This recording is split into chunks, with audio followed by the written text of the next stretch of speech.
नमस्कार, मैं सेमराज। आज हम लोग इतिहास के एक ऐसे महान योद्धा के बारे में जानेंगे कि जिसे इतिहास में उसके वीरता के मुताबिक बहुत ही कम स्थान मिला है। जी हाँ दोस्तों, हम लोग बात करने जा रहे हैं हेमू, जिन्हें सम्राट हेमचंद्र विक्रमादित्य के नाम से भी जाना जाता है। भारतीय इतिहास के महत्वपूर्ण योद्धाओं में से एक थे। पानीपत की दूसरी लड़ाई में 5 नवंबर 1556 को हेमू और मुगल सम्राट अकबर के बीच में लड़ाई लड़ी गई थी। यह लड़ाई भारतीय इतिहास में कई महत्वपूर्ण मोड़ साबित हुई। तो आइए जानते हैं हम लोग हेमू के उदय के बारे में। हेमू का जन्म एक साधारण परिवार में हुआ था, लेकिन अपनी बुद्धिमत्ता और साहस के बल पर उन्होंने आदिल शाह सूरी के प्रधानमंत्री का पद प्राप्त किया। उन्होंने कई युद्धों में विजय प्राप्त की और दिल्ली पर कब्जा कर लिया। उन्होंने खुद को विक्रमादित्य की उपाधि दी और दिल्ली के सम्राट बने।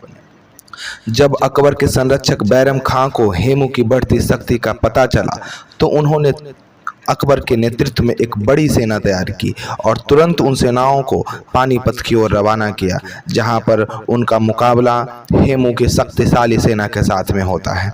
हेमू की सेना की संख्या कहीं अकबर के सेना से कहीं ज़्यादा अत्यधिक थी। आंकड़ों में जो अगर बात किया जाए तो हेमू की सेनाओं में संख्या 1 लाख थी और अकबर की सेनाओं में संख्या उस समय मात्र 10 से 15 हज़ार थी। हेमू की सेनाओं में हाथियों के बेड़े थे, जो अकबर के लिए बिल्कुल नए थे। हाँ, अकबर का सेना आज तक हाथियों के बेड़ों से युद्ध नहीं लड़ा था, लेकिन यह युद्ध का परिणाम कुछ अलग ही लेकर आया।